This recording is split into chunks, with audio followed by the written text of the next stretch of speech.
Queridos hermanos, muy buenos días. Vamos a partir el culto de hoy cantando el himno número 63, Al Cristo vivo sirvo. Cantémoslo de pie.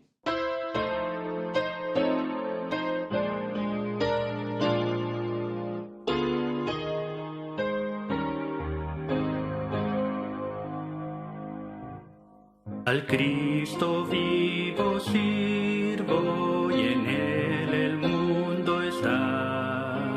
Aunque otros lo negaren, yo sé que Él vive ya. Su mano tierna veo, su voz consuelo da.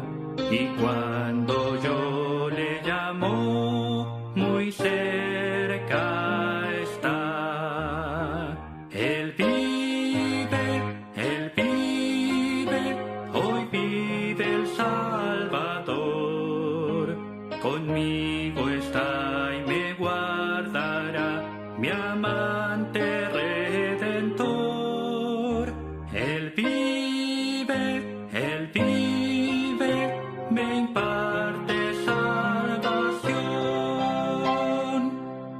Sé que Él viviendo está porque vive en mi corazón.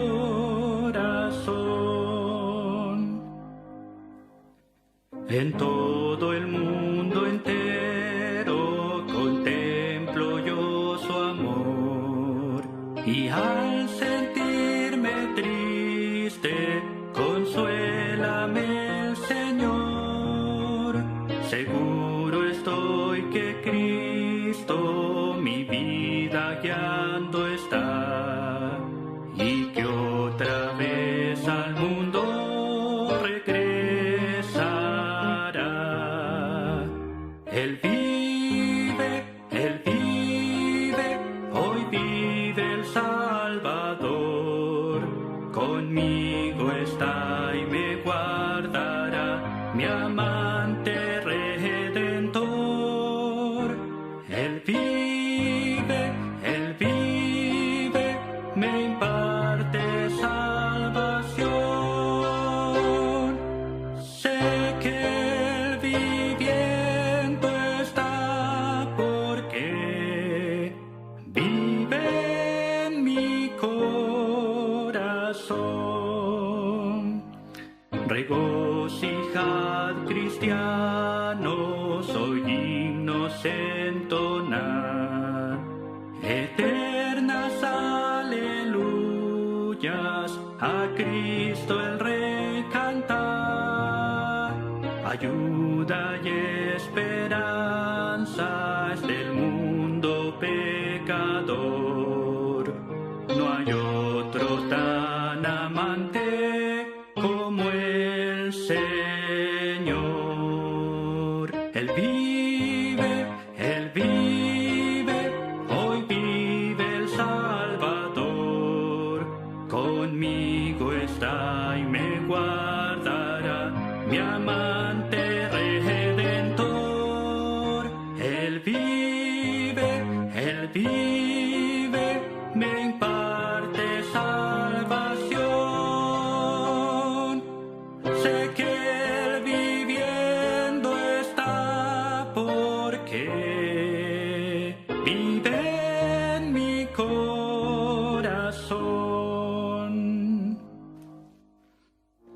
Pueden tomar asiento, que verdad es más maravillosa, pero la que dice que Él vive en nuestro corazón es maravilloso realmente. Voy a dejar a nuestro pastor con los saludos e informaciones del día de hoy. Muchas gracias, hermano Juan Carlos. Muy bienvenidos cada uno de los presentes y saludo a todos aquellos que nos están viendo en casa. Que el Señor les bendiga, que el Señor se manifieste ricamente en sus vidas, y no solamente hoy, sino que durante toda esta nueva semana. Que el Señor guíe especialmente a los que están regresando de vacaciones para que vuelvan sin ningún contratiempo. Quiero recordar las actividades habituales, como este culto presencial a las 11 todos los domingos ya por bastante tiempo. Hemos logrado llevar adelante un culto presencial por la gracia del Señor. Solo falta usted. Lo estamos esperando, la estamos esperando. Les recordamos que la reunión de oración presencial desde hace mucho tiempo es los jueves a las 20 horas. Aquí nos reunimos buscando el rostro del Señor, adorándole. Buscamos el rostro del Señor y le rendimos culto. Qué interesante es esa palabra. Hay personas que dicen, no sé, a mí lo que más me interesa, por ejemplo, es el mensaje. Sí, pero esto es un todo. El culto implica el canto, la alabanza de corazón. El culto implica orar juntos. El culto significa leer la palabra juntos. El culto implica la meditación, la reflexión en la palabra. El culto significa estar reunidos en un mismo espíritu delante del Señor. Escuela dominical, les recuerdo que a partir del próximo domingo vamos a tener escuela dominical presencial. Así que esperamos a los padres, a los apoderados, para que traigan a sus niños el próximo domingo. Primeramente va a ser una escuela dominical de los niños menores, de 6 a 3 años, es la idea. Y vamos a ir probando. Todo lo hemos ido haciendo. Han sido cosas nuevas y hemos tenido que probar muchas cosas. Gracias al Señor que a pesar de dificultades y problemas que han habido en ocasiones, hemos salido adelante con su gracia. Así que el próximo domingo la idea es juntarnos aquí con los niños, como lo hacíamos antes de la pandemia, y a las 11:15 los niños se retiran para tener su clase con los profesores. La idea es que paralelamente también, vía Zoom, en la casa reciban esta escuela dominical, reciban esta clase los niños que no pueden venir. Digo no pueden porque se entiende que si pueden estarán aquí. Dentro de julio, la próxima reunión, los jóvenes el sábado 30 de julio, la última de este primer semestre de actividades de ellos. Muy bien, amados hermanos, no me voy a extender más con los avisos y vamos a ir a algo muy importante que es la oración. Voy a invitar a todos mis hermanos que nos pongamos de pie.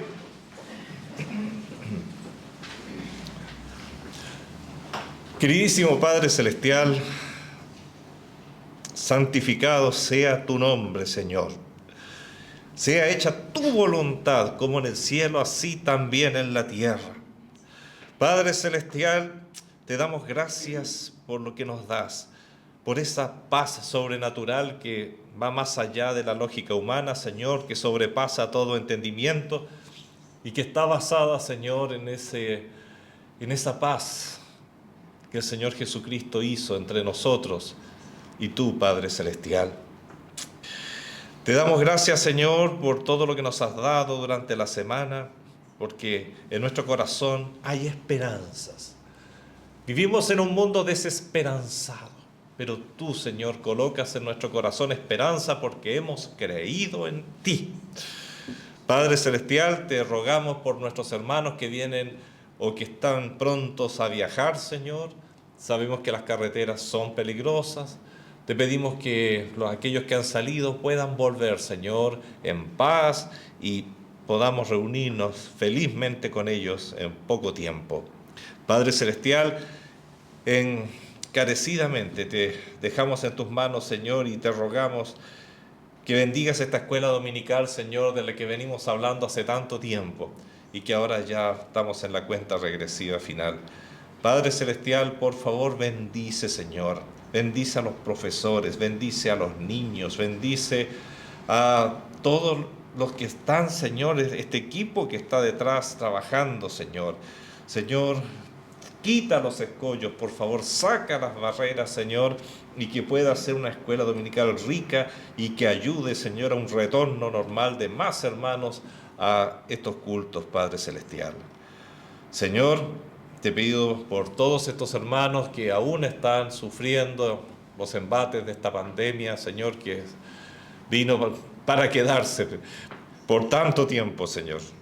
y te rogamos que tú los ayudes, los cuides, los levantes, los fortalezcas y cuides también, Señor, a los restos de la hermandad y de nuestros seres queridos para que no caigan. Y si caen, Señor, si tú permites que caigan en esta enfermedad, tú, Señor, los levantes pronto, Señor. Querido Señor, hay tantas cosas que colocar delante de ti, Señor. Padre Celestial, no podemos dejar de pedir por nuestra legislación, nuestro sistema legislativo, lo que viene por delante. Tú eres, Señor, la marca, Señor, el límite al que hay que mirar, Señor, cuando se hacen leyes, Padre Celestial. Tú eres el patrón general, Señor, que debe guiar toda decisión humana que incluye, Señor, las leyes que rigen los países. Te rogamos, Señor, que te manifiestes de una manera todopoderosa, Señor, aún más allá de las voluntades humanas, en las personas que legislan, en las personas que crean las leyes, para que éstas, Señor, se sometan a tu derecho, Señor, más que al derecho internacional que se habla tanto. La gente se olvida y han dejado totalmente de lado el derecho divino que está por sobre todo derecho humano. Padre Celestial, te queremos pedir por nuestros matrimonios, los matrimonios de la iglesia. Qué difícil, Señor, es sobrevivir al matrimonio en estos días, señores, que hay tanto ataque, pero tanto ataque al matrimonio, a las instituciones que tú has creado, Señor, a la familia. Hay tanto ataque, Señor, a la iglesia, pero entre ellos el matrimonio, y queremos específicamente pedir tu bendición por todos los matrimonios, y no solamente, Señor, los de la iglesia, sino los de todos tus hijos, e incluso más allá, Señor, todos los matrimonios de Chile. Padre Celestial, te pedimos ahora que sigas bendiciendo nuestro culto y nos permitas, Señor, realizar el plan que tú tienes para él. Te ruego tus palabras, te ruego tu mensaje, te ruego lo que tú quieres, Señor, para el momento de la reflexión, que no sean mis palabras, que no sea lo que he preparado, sino lo que tú quieres dar, lo que tú quieres entregar a tu pueblo, a tu gente y a la que aún no es tu gente. Gracias, Señor, en el nombre de Jesús. Amén. Amén. Gracias, hermanos. Por favor, asiento. Buenos días, hermanos. Continuando con el culto del día de hoy, corresponde ahora la lectura bíblica. En este momento corresponde a Romanos 1, versículos 18 al 23. Dice así la palabra: porque la ira de Dios se revela desde el cielo contra toda impiedad e injusticia de los hombres que detienen con injusticia la verdad, porque lo que Dios se conoce les es manifiesto, pues Dios se lo manifestó, porque las cosas invisibles de Él, su eterno poder y deidad, se hacen claramente visibles desde la creación del mundo, siendo entendidas por medio de las cosas hechas, de modo que no tienen excusa, pues habiendo conocido a Dios, no le glorificaron como a Dios, ni le dieron gracias, sino que se envanecieron en sus razonamientos, y su necio corazón fue entenebrecido. Profesando ser sabios, se hicieron necios, y cambiaron la gloria de Dios, incorruptible, en semejanza de imagen de hombre corruptible, de aves, cuadrúpedos y reptiles. Amén. Muchas gracias, hermano Rolando, por esta preciosa lectura.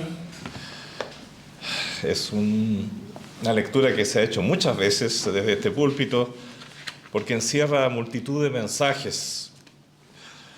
De la lectura de Romanos 1, 18 al 23, deducimos. Cuántas cosas se pueden deducir aquí. Porque lo que de Dios se conoce les es manifiesto. Se ha manifestado. Pues Dios se lo manifestó a ¿quién? A todos los hombres.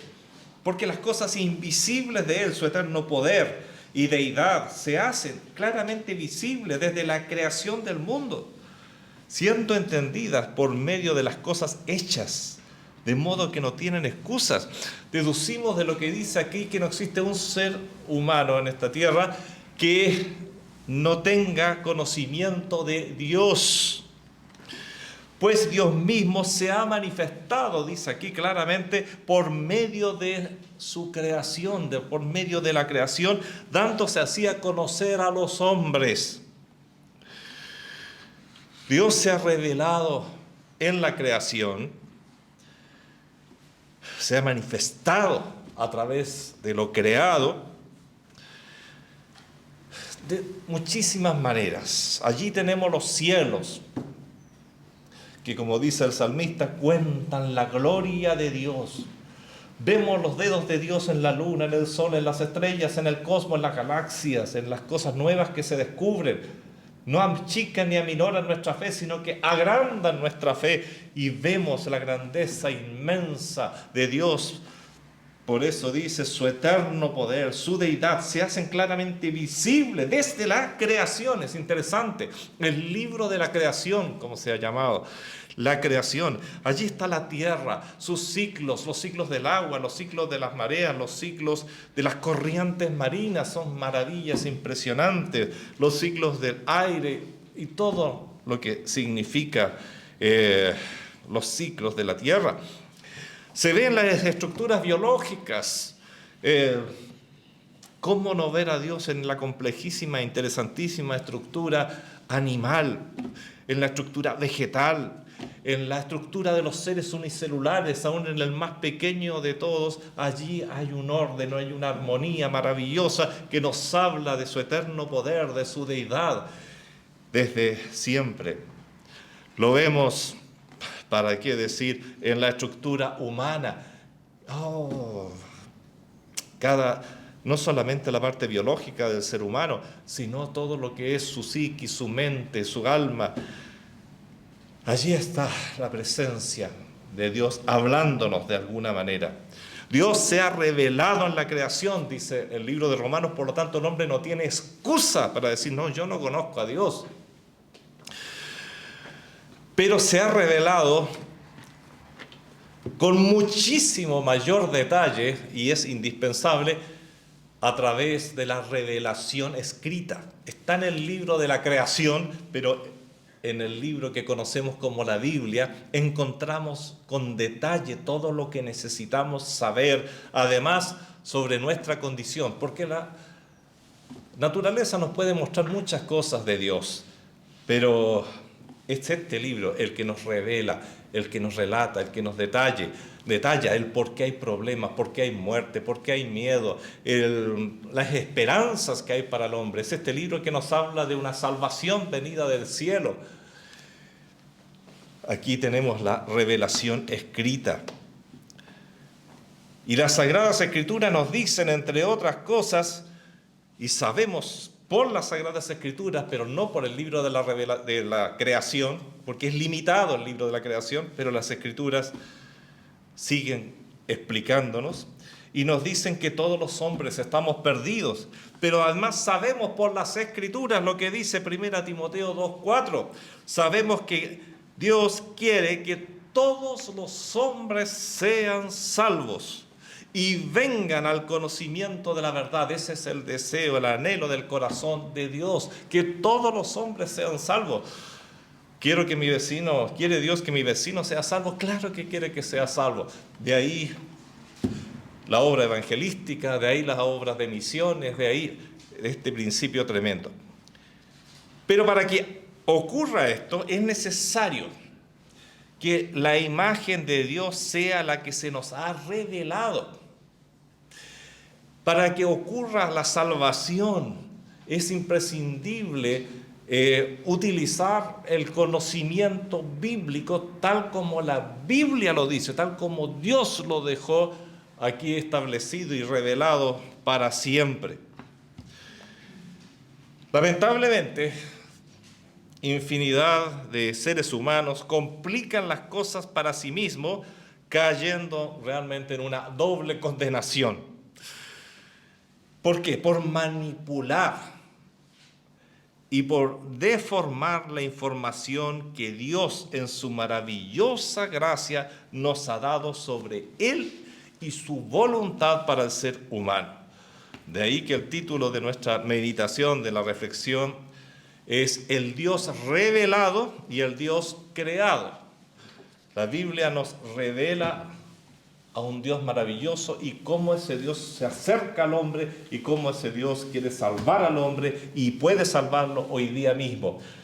Pero por otra parte, el ser humano insiste en recrear a Dios, en inventarse un Dios distinto, en deformar a este Dios maravilloso que nos revela las Escrituras. Y eso es gravísimo. Lamentablemente esta situación no solo se da con los incrédulos. Romano nos habla mucho de los incrédulos especialmente, y dice que profesando ser sabios, a pesar de tener este conocimiento básico fundamental de Dios en la naturaleza, que debería normalmente llevarlos a buscar más en profundidad. Y cuando la naturaleza habla, el salto normal es ir a la Biblia, ahí está el resto de la información. Y dice que hicieron, en vez de buscar donde deberían buscar, dice, cambiaron la gloria del Dios incorruptible en semejanza de imagen de hombre corruptible, de aves, de cuadrúpedos y de reptiles. Una deformación, una alteración. Como quien dice, sí, la naturaleza nos revela un Dios tremendamente poderoso, un Dios grande, un Dios con una capacidad de creación impresionante, un Dios por lo tanto genial, qué sé yo, la naturaleza te va mostrando muchas cosas, muchas características de ese Dios, un Dios ordenado, etc. Pero ese Dios no nos conviene, dice el ser humano. ¿Quién dice eso? Particularmente el ser humano que anda mal con Dios y no quiere subordinarse a los parámetros de este Dios maravilloso y eterno, todopoderoso. Lamentablemente, y eso es fundamentalmente hoy día más que hablar de los incrédulos y de las cosas que el incrédulo hace y el pagano hace con Dios, quiero hablar fundamentalmente de lo que muchos cristianos hacen con Dios. Teniendo la revelación escrita, teniendo el detalle, lo que Dios quiere decirnos, muchas veces también deformamos esa imagen maravillosa, sagrada, intocable de Dios. Veamos un poco a Dios y sus normas. Punto 1 de nuestro bosquejo. Tanto en lo más alto del cielo como en la naturaleza, en la sociedad y en cada individuo, las normas de Dios están establecidas. Dios no es un creador que creó y dejó. Es un creador que creó, ordenó y mantiene y sostiene su creación en función de un sistema legislativo superior que legisla sobre la naturaleza, que legisla sobre los hombres, que legisla sobre el espíritu humano. Algunas de estas normas son fijas y no dependen de la voluntad del hombre o de las criaturas inteligentes y que también tienen voluntad. ¿Cómo son las leyes que gobiernan los astros, los átomos? Qué terrible sería si dependieran de nosotros. Gracias al Señor que Él se encarga de todo eso. Se encarga de hacer salir el sol, de hacerlo entrar, desde nuestra visión de la Tierra, ¿no es cierto? Entra y sale, hace rotar la Tierra, le ha dado incluso un giro a la Tierra para tener 4 estaciones. Tantas cosas maravillosas, hacia el interior del átomo, hacia el interior de cada célula, de cada bacteria, e incluso de cada virus. Hay un mundo maravilloso, complejísimo, interesantísimo, del cual no tenemos que preocuparnos mucho porque Dios se preocupa. Pero por otra, hay puntos, hay estructuras legales que dependen de las criaturas, con voluntad. O sea, particularmente me refiero al ser humano. Y deben ser asumidas y seguidas por estas criaturas. Nosotros tenemos algunas funciones que gracias a Dios son automáticas. Respirar, por ejemplo. Tú nunca estás pensando, tengo que respirar. Respiras porque hay un sistema autónomo maravilloso que te hace respirar sin que lo estés pensando. Y tu corazón no tiene que estar pensando, tengo que latir, tengo que hacerlo latir. Eso es automático. Hay una parte en ti que lo que es automático es maravilloso porque no significa problema para nosotros, preocupación. Pero hay toda una parte que sí significa y que debe ser de nuestra preocupación. especialmente todo aquello que se relaciona con nuestra vida espiritual. Decíamos que 2 libros contienen estas normas: el libro de la creación, que nos muestra a grandes rasgos la magnificencia del Creador, su perfección, su orden, su omnisciencia, su omnipotencia, su omnipresencia, su infinidad, su poesía, su amor incluso. Y hay otro libro que es la Biblia, la revelación especial de Dios para el hombre, libro imprescindible de leer para saber quiénes somos, nuestro origen, nuestro futuro, el origen del mal. Por sobre todo, conocer a Jesucristo, conocer el plan de salvación y nuestra razón de ser presente y futura. Tantas personas que no tienen idea por qué existen y todavía se están preguntando, y todavía hay filósofos que se atreven a responder en función de sus propias ideas. Y sin embargo la Biblia hace tanto tiempo que nos ha dado respuesta de ello. Si hubiéramos seguido, y ese es uno de los parámetros que el hombre puede decidir seguirlo o no seguirlo, si lo sigue, está bien, vas a crecer, vas a realizarte, vas a llenarte de sentido, vas a llenarte de propósito, vas a poder ir hacia un objetivo durante toda tu vida y te va a faltar, vas a sentir al menos que te falta vida para lograr todo lo que el Señor quiere de ti y transforma tu vida en algo maravilloso. Pero si sigues buscando cuál es el sentido de tu vida y no miras hacia Dios, vas a andar amargado toda tu vida, toda tu vida.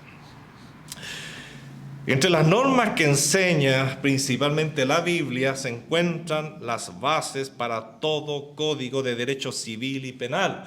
Y eso es lo que hemos venido diciendo durante años, especialmente cuando se crea una ley que contradice este código. Cuando hay una ley que contradice este código eterno, este código que viene del cielo, este código que muchas veces está revelado claramente en las Escrituras, algo tiene que suceder. Algo tiene que suceder, alguien va a perder y no es Dios el que pierde, es el hombre el que pierde, obviamente. Fíjate, en la Biblia están las bases del matrimonio y el hombre puede tomarlas o no tomarlas. Las tomas y no significa que no van a haber problemas, no significa que no van a haber situaciones complejas dentro de tu matrimonio, pero tu matrimonio está en las manos de Dios y vas a lograr salir adelante con esos principios. Están las bases para las relaciones familiares, están las bases para las relaciones amistosas incluso. En la Biblia están las bases para la conducta del diario vivir, en todo, en el trabajo. Están las bases que regulan la iglesia y la comunión entre los hermanos. Las bases que regulan la sociedad en todas sus formas. Estas normas están dadas por grandes principios y también por instrucciones puntuales. Tenemos lo que se llama los grandes principios de vida que la Biblia establece y después hay cosas más puntuales que nos ayudan a afinar la puntería respecto a cuál es la voluntad de Dios en ese aspecto de la legislación. Un ejemplo muy conocido, uno de los grandes principios, es glorificar a Dios con todo lo que hacemos. Mira este principio. 1 Corintios 10:31. Es un principio que te sirve para decidir sobre miles de cosas. Un principio, miles de cosas. Glorificar a Dios con todo lo que hacemos. Por lo tanto, hay una pregunta básica que podemos hacernos antes de realizar cualquier acción, tomar cualquier decisión. ¿Con esto glorifico el nombre de Dios? ¿O todo lo contrario? ¿Puedo o no ir a esa fiesta? ¿Puedo o no usar esta vestimenta? ¿Glorifico con ella a Dios o no? ¿Puedo o no contar ese chiste? Oye, esto es para aplicarlo en la vida diaria. ¿Puedo o no aceptar este trabajo? Etcétera, etcétera, etcétera. Son los grandes principios y que de alguna manera deben estar presentes todos los días y a cada instante en la vida de un cristiano. El hombre ahora y sus normas. El ser humano en su condición de caído conoce las normas básicas de Dios. Hay un tremendo elemento que se llama conciencia. que aunque la conciencia está dañada en el hombre caído y puede llegar incluso a ser anulada, dice las Escrituras, puede llegar a ser, y usa la palabra, cauterizada, dura palabra, pero sigue siendo un indicador que muestra, y eso es interesante y no lo puede nadie negar, a un juez ante el cual hay que dar razón. Por algo existe la conciencia. Si la anulas, pero hubo. ¿Y por qué está allí? Está en toda la raza humana.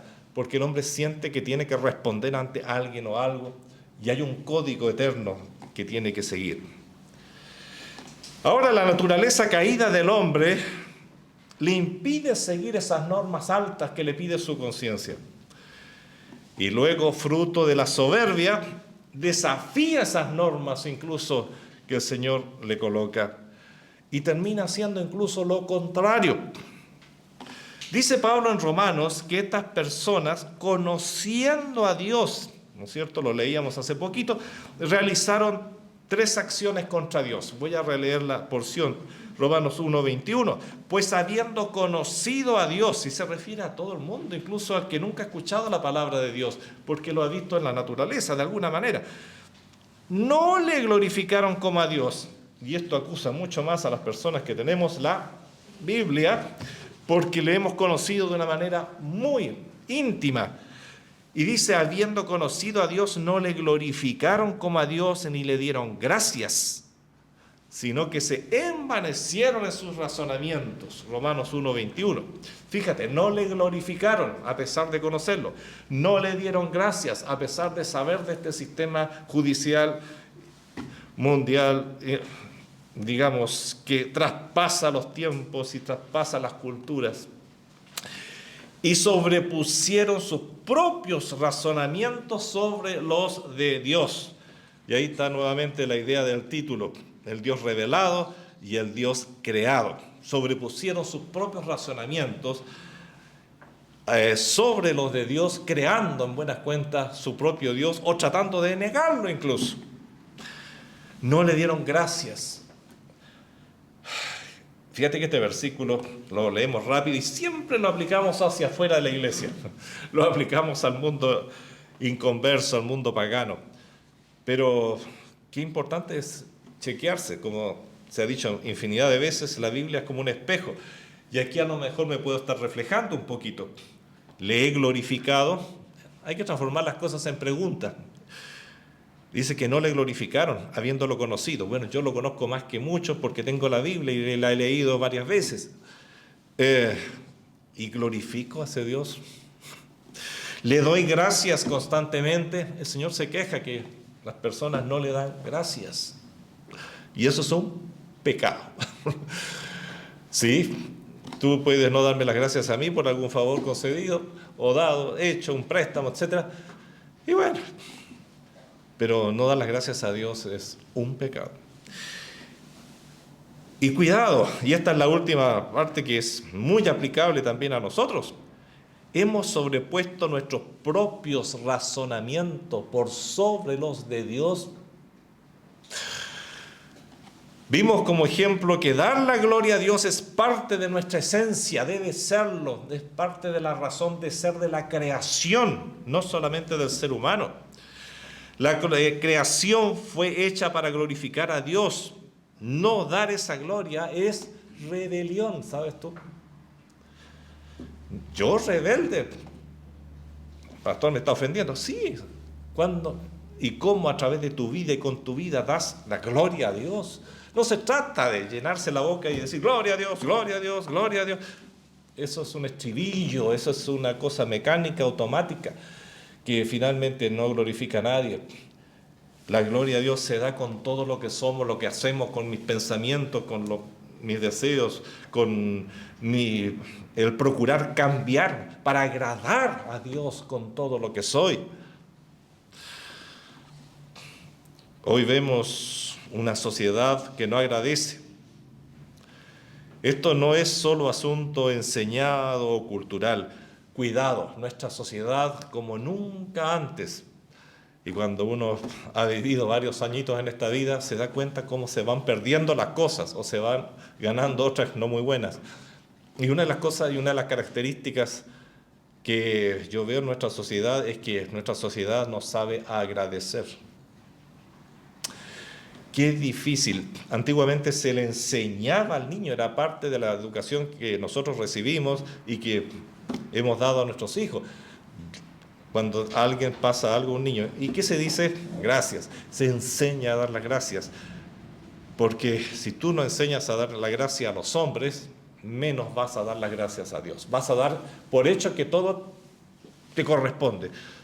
Son tus derechos naturales, y dale con los derechos y los derechos y los derechos, que estamos hasta aquí escuchando de los derechos, y se nos olvida completamente los derechos de Dios. ¿Y quién le da las gracias a Dios? Que te da todo lo que tú tienes, todo lo que eres, incluso aquello con lo que lo ofendes, te lo dio Él.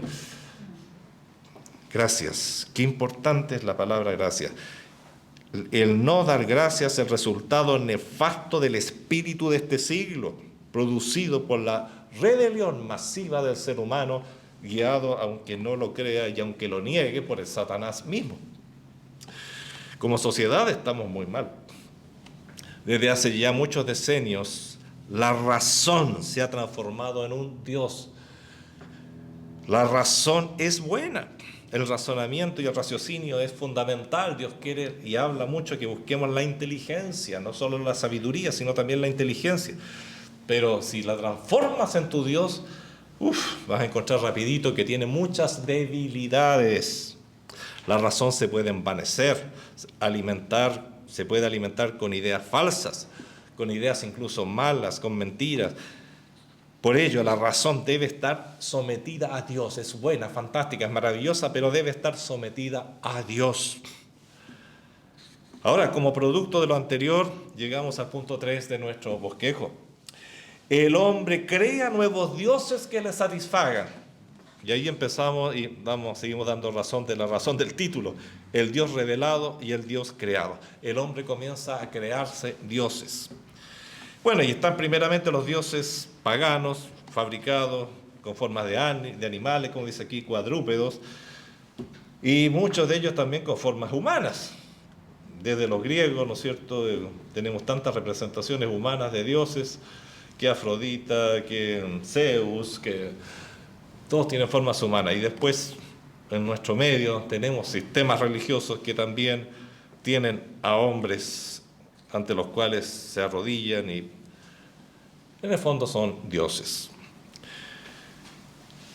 Así que el hombre rápidamente, al ver en la naturaleza un poder grande, tremendo, que lo supera en conocimiento, lo sobrecoge, comenzó a adorar la naturaleza en vez de buscar al creador de esa naturaleza. Comenzó a adorar la naturaleza. El hombre fue creado para estar en contacto con Dios, ¿no es cierto? En el jardín de Edén, Dios inmediatamente creó algo muy interesante, que a veces lo miramos en menos, pero es la base de muchas cosas importantísimas. Y si lo consideramos así, hay que respetarlo mucho. Y eso se llama el lenguaje, y el lenguaje oral. Dios hablaba con el hombre. ¿Quién inventó el lenguaje? Dios. ¿Para qué lo hizo? Para hablar con el hombre, para contactarse contigo. Una de las razones profundas que debemos cuidar nuestro hablar, porque debe ser santo. Dios creó el lenguaje para hablar con el hombre. En nuestro lenguaje no deben existir las palabras groseras, no deben existir lo que ofende a Dios. Recordemos siempre el origen del lenguaje. Bueno, eso nos demuestra que Dios hizo al hombre para estar en contacto íntimo con Él. Dios le sigue dando vida y le da las condiciones para que siga viviendo, así como plazos para que vuelva a Él. Entonces, forzado por esa gran necesidad interior, el hombre que no se encuentra con el Dios único y que tan claramente revela las Escrituras, ¿qué hace el hombre? Comienza a crearse otros dioses, dioses que a su propia imagen. En el día de hoy, junto con reconocer al paganismo en sus formas más típicas, creación, como decía recién, de estatuas, con nombres de dioses, adoración de animales, dioses falsos, a través de todo el mundo también lo reconocemos en sus formas más sofisticadas, como ser el culto a la naturaleza, se deifica la naturaleza, de ahí nace todo lo que es el panteísmo, está asociado al deísmo, el culto a la Pachamama, a hombres incluso, que finalmente se deifican. Me llama la atención, me gusta mucho la historia y viendo un reportaje que se hizo con personas ancianos que pertenecieron en su momento a las juventudes hitlerianas,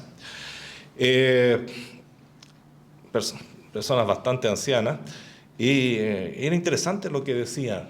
Uno decía, a ver, nosotros, y mostramos películas del tiempo, la gente efervesciendo ante la imagen y la presencia de Hitler, y este anciano decía, a ver, en buenas cuentas se equivocan muchas veces la gente. Muchos nos dicen que en Hitler nosotros veíamos a un padre, a un gran padre. No es así, decía el anciano. Nosotros veíamos a un Dios. Como jóvenes veíamos a un Dios, Él era una divinidad para nosotros. Interesante, como dice Confesión de Parte, Relevo de Pruebas. El hombre necesita adorar algo o a alguien, y llega a adorar a seres como Stalin, Hitler, Mussolini, un Steve Jobs incluso. Hay todo un culto a un Maradona, hay una iglesia de Maradona. Mira el ridículo al que llegamos como seres humanos. Si no nos encontramos con el Dios de la Biblia, el ser humano va a buscar otro Dios que lo satisfaga. Un ídolo del cine o la canción, la raza humana. Para muchos su Dios es la mente. Pero los creyentes también se fabrican dioses. Esta producción de dioses particulares no siempre es tan obvia, tan grosera, tan evidente. Muchas veces los seres humanos, y más aún los cristianos, también vamos cambiando la imagen del Dios único, 3 veces santo, perfecto y todo luz, por un Dios más limitado, más chiquitito, un Dios de bolsillo, un Dios más personalizado. Hoy día todo se trata de ser personalizado y de bolsillo. ¿Cuándo ocurre esto? Pues hay 3 razones típicas que pueden combinarse entre sí. Un cristiano puede hacer esta barbaridad con Dios, aunque sabemos que Dios no cambia, pero para sí, cuando el cristiano sabe que está pecando y no quiere deshacerse de ese pecado. Entonces Dios es inamovible y sigue mirando el pecado como lo ha visto siempre. El pecado es pecado y tú estás pecando. Sí, pero... Y empieza entonces el razonamiento. Pero la Biblia se escribió hace tanto tiempo, las circunstancias ahora son otras, y empieza a cambiar, a modelar su imagen de Dios. De alguna manera está recreando a Dios para que le acomode a su situación. Y sigue pecando. También ocurre cuando un ser muy amado está en pecado y no queremos enfrentarlo. Hay que entenderlo, los tiempos son otros. Esa frase la detesto con todo mi corazón. Los tiempos son otros, pero Dios es el mismo. Y sus reglas son las mismas, por favor. Puede ocurrir cuando sentimos que ir contra la corriente de este mundo es demasiado difícil, pero es que ¿quién puede sostenerse contra la corriente de este mundo? ¿Qué hago con mis niños en el colegio? Estoy desesperado. ¿Cómo voy a ser el único que reclama? ¿Cómo voy a ser el único que no lleva a su hijo a ciertas actividades? ¿Cómo voy a ser el único que enfrenta al profesor de castellano por los libros que está leyendo o al profesor de biología por las barbaridades que les está enseñando sobre sexualidad? ¿Cómo voy a hacer? Entonces, al final, cambia un poquito. Entonces, es más cómodo y ya no voy tan contra la corriente, sino que me voy acomodando un poquitito. Eso y otros ejemplos más que podríamos dar cada uno de su propia experiencia personal, de su vida, de su trabajo. Entonces, empiezan a cambiar, imagino, es que Dios no es así como lo dice. Está en la Biblia y no me doy ni cuenta cómo lo empiezo a cambiar y lo empiezo a amoldar a mi realidad. Eso no. Muy malo. Cuando una o más de estas situaciones se dan, entonces bajamos en nuestra mente, porque en la realidad no se da, pero sí en nuestra mente, en nuestro corazón, los niveles y las exigencias de Dios. Las bajamos. Y lo vamos haciendo a Dios más y más humano en nuestra mente. en nuestra imaginación, en nuestro corazón. Hasta que pasamos a adorar y no nos hemos dado cuenta, a un ídolo creado a nuestra semejanza.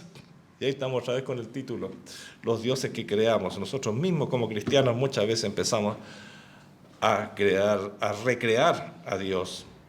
Un Dios que sea más útil para mi vida diaria y práctica, creado a nuestra semejanza.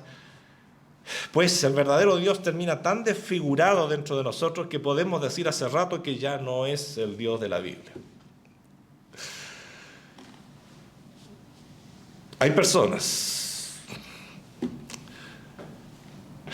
que tienen frases típicas, ¿no? Esas frases típicas muchas veces nos ayudan a entender qué Dios tiene. Que tienen un Dios de tratos. El trato. Esas personas que te dicen, no, es que mira, yo tengo un trato con Dios. Sí, trato con Dios. Por favor. Es Dios a lo más que te va a ofrecer un trato, pero tú no puedes. No te atrevas a hacer tratos con Dios. Lo estás haciendo contigo mismo. Estás creando un Dios de tratos, pero ese no es el Dios verdadero. Hay para quienes Dios es un amigazo. Su frase típica, yo tengo un Dios que me entiende. Y si me entiende Dios, estoy bien, no me importa. Oye, a ver, yo estoy seguro que hay un problema grande. Cuando tú tienes un Dios que te entiende, y es el único que te entiende, y aún a la luz de la Biblia tampoco resulta que te entiendes con el Dios de la Biblia, obviamente que hay un problema. Ese Dios que te entiende, generalmente hay algo que anda mal ahí. Es un pretexto para mantenerte o pecar. Porque Dios entiende, pero no transa. Ese es el tema. Él entiende tu naturaleza pecaminosa, la entiende, sí, pero no acepta tu pecado, aunque tú creas que sí. El Dios maleable. La frase típica de estos hermanos. Los tiempos han cambiado, pastor, usted sigue viviendo. Yo voy a tomar un traguito de agua.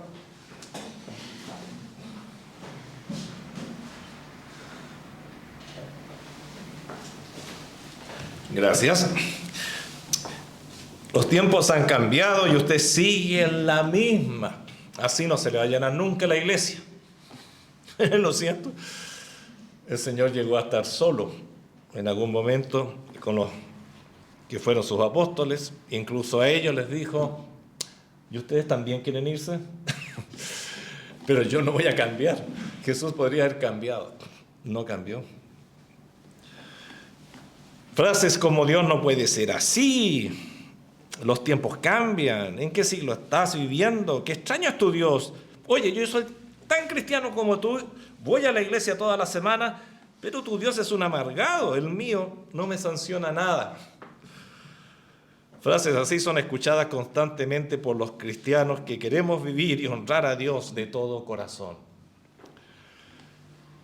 Aarón, el hermano de Moisés, recordándolo como una ilustración de esto, ¿no? Cuando confeccionó el becerro de oro, ¿sabes lo que hizo? Lo identificó con Jehová. Este es Jehová. Éxodo 32:5. ¡Qué barbaridad más grande! Achicó a el gran Jehová, a Dios, a un nivel de un becerro, pero así alivió su conciencia para hacerle al pueblo lo que el pueblo le estaba pidiendo. Acalló su conciencia, pero no le sirvió de nada. Dios quiso matarlo. Y descubrimos en la Biblia que por la intercesión de este gran intercesor llamado Moisés, su hermano, Dios le perdonó la vida. Él moldeó en su mente una solución para hacer menos pecaminosa la situación. Pero Dios no lo vio así.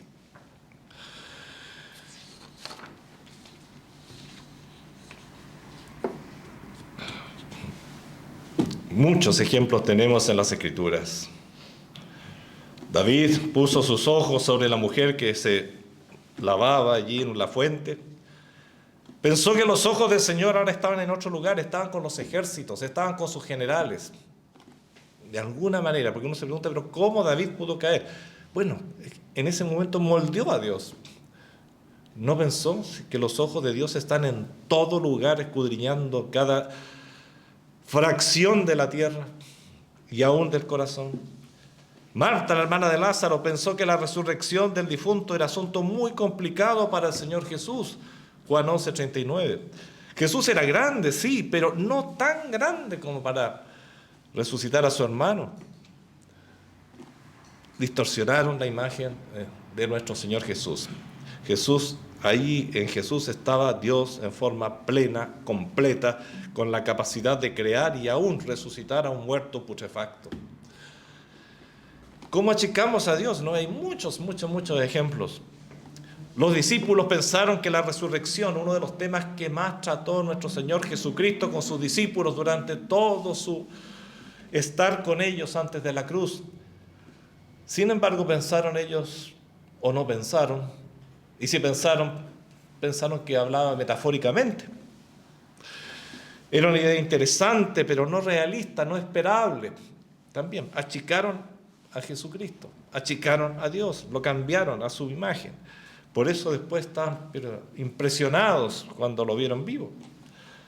No tendrían que haberse impresionado, tendrían que haber simplemente alabado y decir: Señor, tu palabra se hizo, se cumplió tal como lo dijiste tantas veces.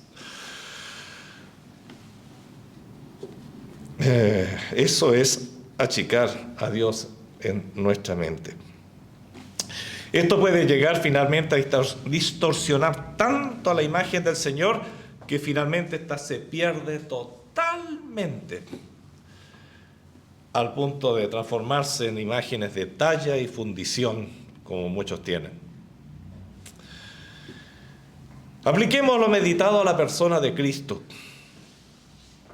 Entre las personas que se llaman cristianas hoy hay muchas visiones de quién es realmente Cristo. ¿Quién es Cristo para ti? Y esto es porque la imagen solo se puede obtener por medio de las Escrituras, pero son muchos los cristianos que han aprendido de Cristo por oídas, por lecturas parciales. Tantas Biblias que hay en todo Occidente, tantos Nuevos Testamentos, tantas porciones que hablan de Jesús.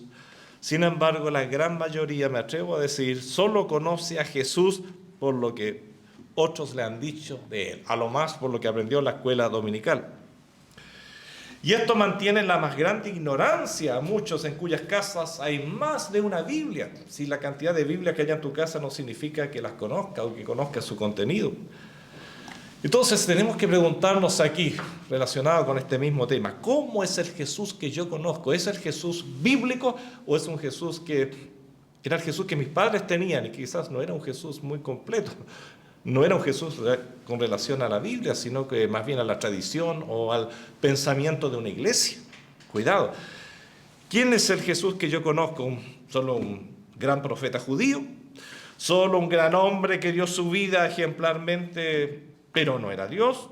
¿Solo un gran maestro, un rabí que fue asesinado por sus principios y que nunca resucitó? ¿Solo un niño que siempre está en brazos de su madre y subordinado a las peticiones de ella? ¿Solo el buen Jesucito que cuida a mis hijos y a mi mamita y a mis mascotas?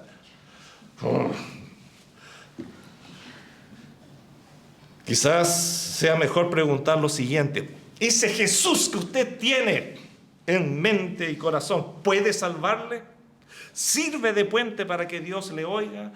¿Cuida hoy de su salvación? ¿Tiene vigencia sus promesas en el día de hoy para usted? ¿Volverá por usted? ¿Vive en función de Él?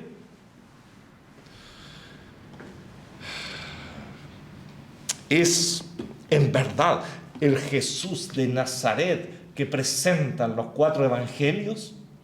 ¿O es otro Jesús? Es la segunda persona de la Trinidad que se hizo hombre, cumpliendo el triple rol de profeta, rey y sacerdote, muriendo en la cruz por mis pecados y resucitando al tercer día. Y hoy se encuentra en el cielo a la diestra del Padre, y también allí pide por mis necesidades. ¿Quién es Jesús realmente para mí? ¿Vale la pena dar la vida por ese Jesús? ¿O es un Jesús de emergencia, como el genio de la lámpara de Aladino que los llama cada vez que necesita algo. Dos posibles resultados. Punto 4 ya. El resultado de distorsionar la imagen de Dios. El resultado de distorsionar la imagen de Dios es devastador.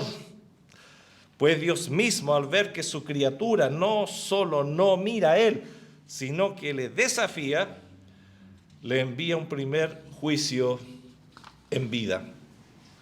Dice Romanos 1:18, siguiendo con nuestra lectura: porque la ira de Dios se revela desde el cielo contra toda impiedad e injusticia de los hombres que detienen con injusticia la verdad. Deformar la imagen de Dios es injusto. Es decir, Dios no solo emitirá juicios durante la tribulación y más aún la gran tribulación.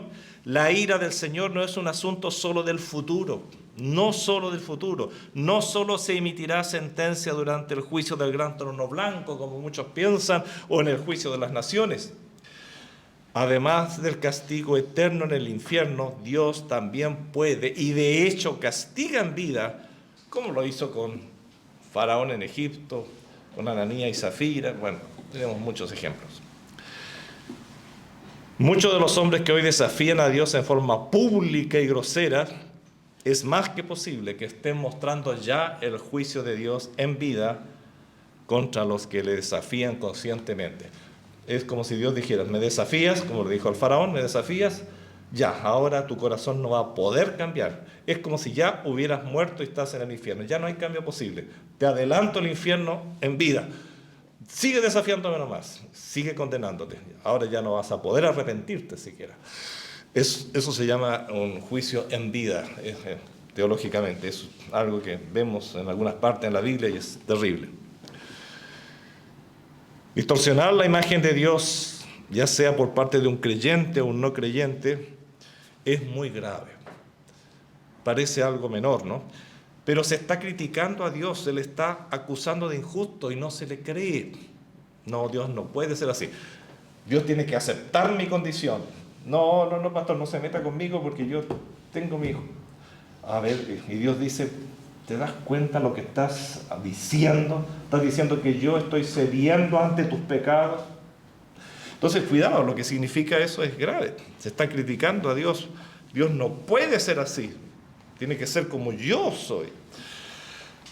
La persona se coloca por sobre Dios y se transforma en juez de Dios en estos casos. Y la distorsión provocada será solo el comienzo de infinidad de otras distorsiones. Pensemos que al cambiar una línea en un plano arquitectónico para construir algo, una casa, etc., cambias la casa completa. No puedes cambiar una línea sin cambiar otras cosas, porque los puntos de apoyo, todo va a cambiar. Si sacas una viga, todo tiene que cambiar. Y así comienza uno a cambiar y a distorsionar todo. No es que tenga distorsionado un aspecto de Dios en mí. No, un aspecto te sigue distorsionando los otros. Y eso es gravísimo. Y por otra parte, ese Dios deformado será heredado por hijos y otros creyentes que te están viendo y que te creen. Ese Dios particular no puede salvar a nadie. Pero al tomar sin distorsión alguna la imagen de Dios, es decir, digo: Señor, te acepto tal como tu palabra te presenta, tu revelación tal como tú has tenido en gracia, dárnosla. Bueno, al tomarla así, normalmente lo primero que va a suceder es que va a producir dolor, pues seré corregido. Y la corrección no siempre puede ser agradable en primera instancia, pero sí resulta en perfección para mi vida y en muchas cosas hermosas para adelante.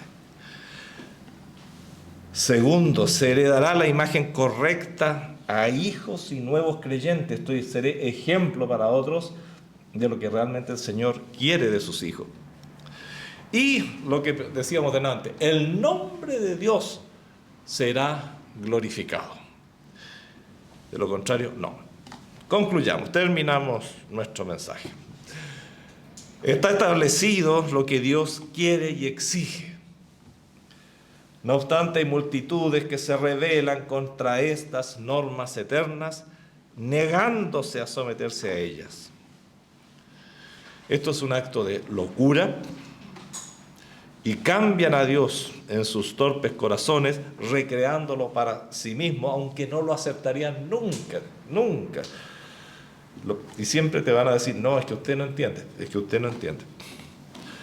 Esquematizando todo esto, resumiendo, es más o menos así. Dios exige cosas como la lealtad a Él, la santidad, la pureza, la verdad, el sometimiento a su voluntad, la obediencia. Pero muchos hombres no quieren exigencias, quieren hacer su propia voluntad y al mismo tiempo tener la bendición de Dios. Pero Pablo lo dice tan claramente en 1 Corintios 11, un poquito antes. No podéis sentaros en la mesa de Dios y en la mesa de los demonios. No podemos compartir. Simplemente, Dios no tranza. Él es inmutable, su justicia es eterna y su justicia es perfecta. Entonces, ¿qué hace el hombre que no quiere cambiar? Él cambia en su mente la imagen de Dios y lo recrea para sí, con lo cual crea un Dios falso. No es el Dios de la Biblia, es el Dios que Él se ha creado para sí mismo. Es evidente que esto es irracional, porque Dios no cambia, Dios es perfecto, pero es el hombre el que va a terminar cambiando. Vamos a pedir a nuestro Señor que nos ayude a mantener la imagen bíblica de Él, su imagen revelada y no la que nosotros queramos tener, aunque duela, aunque implique cambios, aunque implique tomar acciones, aunque implique incomodidades, aunque implique restar descanso a nuestras horas, pero hacer la voluntad de Dios, no crearnos un Dios que me permita hacer todo lo que yo hago para mantener mi conciencia tranquilo. Ese es un Dios falso y cuidado, esa es la tranquilidad que te da solamente la morfina. La morfina es muy buena cuando hay operaciones, hay grandes dolores, pero cuando la utilizas para volarte y olvidarte de los problemas reales, nunca vas a solucionar los problemas reales. Un Dios morfina no nos sirve, no nos sirve. Padre Celestial, te damos gracias porque tú has revelado en tu palabra, Señor, exactamente lo que tú quieres que sepamos, exactamente lo que tú quieres que hagamos. Te damos gracias, Señor, por tu palabra y te pedimos que nos ayude, Padre Celestial, a hacerla, a hacer esa palabra, a someternos a tu palabra, Señor, a obedecerla. Padre Celestial, te ruego que pongas un mayor, Señor, pasión en nuestros corazones por leer tu palabra, buscar tu voluntad para no errar, Señor. Y, Señor, nos ayudes a corregir nuestra vida, corregir nuestros errores, Señor, que a veces por el tiempo se han enraizado tan fuertemente que ya no los vemos como errores. Padre, manifiéstate en nuestras vidas. Queremos hacer tu voluntad, no queremos distorsionar la imagen tuya, Señor, que tú mismo presentas en tu palabra. Queremos, Señor, tener un Dios de verdad. Te queremos tener tal como tú eres, Señor, y que tú nos moldees a nosotros, Señor. Necesitamos ser moldeados. Queremos ser barro, Señor, y realmente la imagen del alfarero es maravillosa, clara y una metáfora, Señor, que es la mejor que hay. Tú eres alfarero, nosotros solamente barro que debe ser moldeado. Nunca invertir las cosas, Señor. Perdona si lo hemos hecho y perdona, Señor, y líbranos de volver a hacerlo. En el nombre de Jesús. Amén. Amén. Bueno, hermanos, para ir concluyendo, vamos a cantar el himno número 135, que mi vida eterna esté.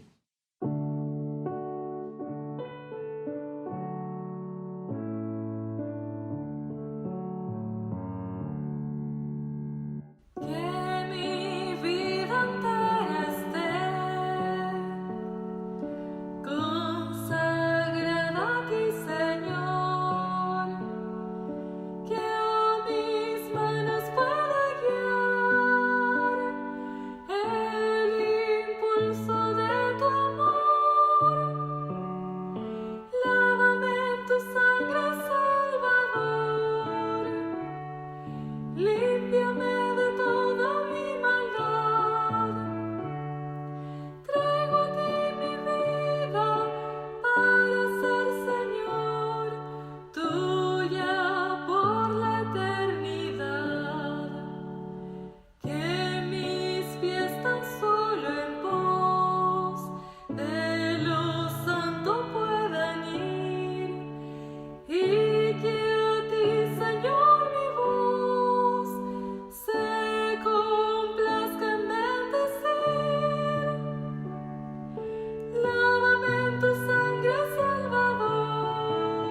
Toma tú mi amor que hoy a tus pies vengo a poner.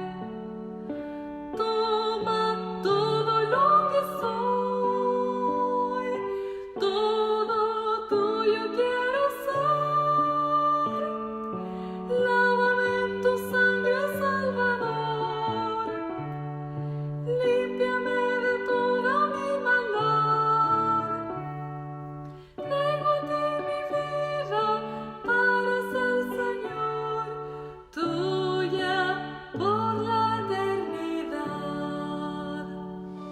Querido Señor, Padre Celestial, Dios Todopoderoso, ayúdanos a tener la imagen correcta, Señor.